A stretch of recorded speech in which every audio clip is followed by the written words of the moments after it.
तो मैं विभा आपसे मिलने आ गई हूँ। आज का मेरा विषय है देश के युवा। तो आज के देश के युवा हैं वो जो फेस कर रहे हैं प्रॉब्लम्स, हाँ प्रॉब्लम्स हैं, पर है कि मैं उनसे ये कहना चाहूँगी प्रॉब्लम्स का सामना कीजिए, थोड़ी थोड़ी बातों पे विचलित मत होइए। मैं भी दो युवा की मम्मी हूँ तो मुझे बहुत सारा अनुभव है उन दोनों के साथ। एक तो वो लोग कुछ कुछ दिनों पे अपनी लाइन बदलते रहते हैं। कभी कहते हैं मुझे ये बनना है, कुछ दिन एक महीने बाद कहते हैं नहीं ये नहीं ठीक होगा, वो बनना है। फिर 2 महीने तक वो चला, अब नहीं मुझे अब इस राह में, इस फील्ड में जाना है। तो इससे अच्छा नहीं होगा, ये मैं समझाती हूँ कि इससे अच्छा नहीं होगा। क्योंकि आप एक विचार रखिए, एक लक्ष्य रखिए, उसके तरफ आप पूरा ध्यान लगाइए तो वो सही रहेगा। हर 2 महीने पे अपनी राह बदलना ये आपको आगे तक नहीं ले जाएगा। आपके लिए एक राह है जिस पे आपको अपने लक्ष्य में पहुंचना है, उस राह पे चलिए आप, ना कि हर कुछ दिनों में अपनी राह को बदलते रहे। आज मुझे इंजीनियर बनना है, नहीं कल मुझे डॉक्टर बनना है, नहीं ये दोनों नहीं हुआ तो मैं अब तीसरा कुछ बिजनेस कर लेता हूँ, नहीं बिजनेस हुआ तो कुछ और कर लेता हूँ, यूट्यूबर बन जाता हूँ या कुछ कर लेता हूँ। ये सही नहीं है। आप एक एक मजबूत इरादे के साथ चलिए और छोटी छोटी असफलताओं से निराश मत होइए। एक छोटी सी असफलता से निराश होकर आप अगर बड़ा डिसीजन ले लेते हैं तो वो गलत होगा। ये सब हमारे पार्ट ऑफ लाइफ हैं। कहीं कहीं ये रुकावटें हैं, ये ठोकरें हैं, ये खा के हम और मजबूत बन जाते हैं। उनका सामना कीजिए। मैं अपने बच्चों को भी सिखाती हूँ, क्या हुआ ये नहीं हुआ तो फिर कुछ और आगे का सोचो, अच्छा ही लिखा होगा, तुम्हारे लिए कुछ अच्छा ही होगा। ये नहीं हुआ है यानी आपके मन का ना हो तो वो और अच्छा है, यानी ईश्वर ने आपके लिए कुछ और सोच के रखा है। ये आप लोगों ने सुना होगा।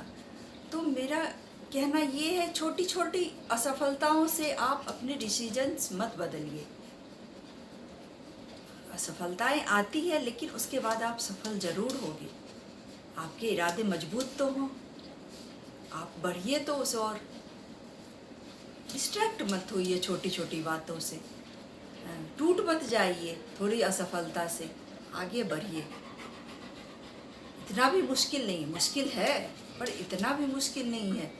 तो है कि आप अपने मजबूत इरादे के साथ अपने लक्ष्य के ओर बढ़िए, क्योंकि ठोकर खाने के बाद ही इंसान मजबूत बनता है। तो उसे इस रूप में लीजिए कि हाँ मैं इसमें ये चीज़ नहीं निकाल पाया तो आगे मैं और मेहनत करूँगा, और ज़्यादा फोकस रहूँगा, और ज़्यादा पढ़ाई करूँगा और मैं अपने लक्ष्य तक मैं अच्छा ही हासिल करूँगा। ये कॉन्फिडेंस आपके अंदर होना चाहिए कि ये नहीं हुआ तो क्या मैं इससे बेटर कर सकता हूँ, शायद इससे अच्छा मेरे साथ होना है, इसीलिए ये वाला नहीं हुआ। तो है कि मजबूत इरादे रखिए। मैं सबसे कहती हूँ, सब युवाओं से, कि इरादे मजबूत रखिए, विचलित मत होइए किसी बातों से, क्योंकि ये समय विचलित होने वाला नहीं है आपका। आप एक परिवार का सहारा बनने वाले हो। अगर आप हिल जाओगे तो आपकी फैमिली का क्या होगा, आपके बूढ़े माता पिता का क्या होगा।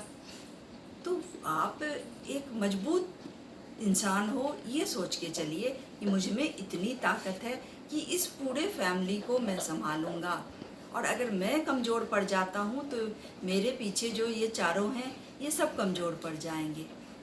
तो कमज़ोर नहीं पड़ना है, अपने आप को खुद बूस्ट कीजिए कि हाँ मैं कर सकता हूँ, मैं कैपेबल हूँ। मैंने जो इतने दिन इतनी रातें अपने पढ़ाई में दिए हैं वो पढ़ा हुआ कभी व्यर्थ नहीं जाता। आपने कोई कोचिंग लिया है, कोई डिग्री ली है, वो कभी ज्ञान कभी व्यर्थ नहीं जाता। आजकल है कि हाँ छोटी छोटी बातों से बच्चे ज़्यादा घबराने लगे हैं। मेरा वही कहना है, मत घबराइए, आपके साथ अच्छा होगा। आप हो, उस योग्य हो कि आप हासिल कर सकते हो अपनी मंजिल को। मजबूत इरादों के साथ बढ़िए। उतार चढ़ाव तो जिंदगी का पार्ट है सबके लाइफ में। आपके पिताजी के साथ भी हुआ होगा। आज वो यहाँ पहुँच गए हैं, इतने सफल हैं। कल आप होगे उनकी जगह पे, बल्कि उससे ज़्यादा तरक्की करोगे आप। और दूसरी बात, किसी चीज़ का अंत नहीं है। आपको ये पोस्ट मिलता है, उसके बाद उसके ऊपर वाला उससे ऊपर और होता है, तो उसके पीछे भी मत भागिए। जितना आपने हासिल किया है, आप जितने योग्य थे आपने हासिल किया है, उस पर स्थिर रहिए, क्योंकि अंत नहीं है किसी चीज़ का। तो आप अपने मजबूत इरादों के साथ अपने लक्ष्य की तरफ बढ़िए और अटल रहिए, अटल एकदम, कि हाँ मुझे करना है, मैं कर सकता हूँ। अपने आप पे विश्वास रखिए। अगर आप कॉन्फिडेंट हो तो आप करोगे ही। मैंने देखा है कईयों को, इतने सफल हुए, वो कितने छोटे से शुरू किया, आज कहाँ से कहाँ पहुँच गए। एक से एक आज कितने कोचिंग वाले जो हैं वो कितने कम से शुरू किए थे, आज कहाँ पहुँच गए हैं। कितने लोग उन्हें, कितनों को उन्होंने शिक्षित किया है, कितनों को शिक्षित किया है, तो उनका ज्ञान जो है वो बेकार तो नहीं गया। उनसे पढ़ के और कितने लोग हो गए हैं सफल। तो इसीलिए अपने दृढ़ इरादे के साथ आगे बढ़िए। बस आज इतना ही। नमस्कार।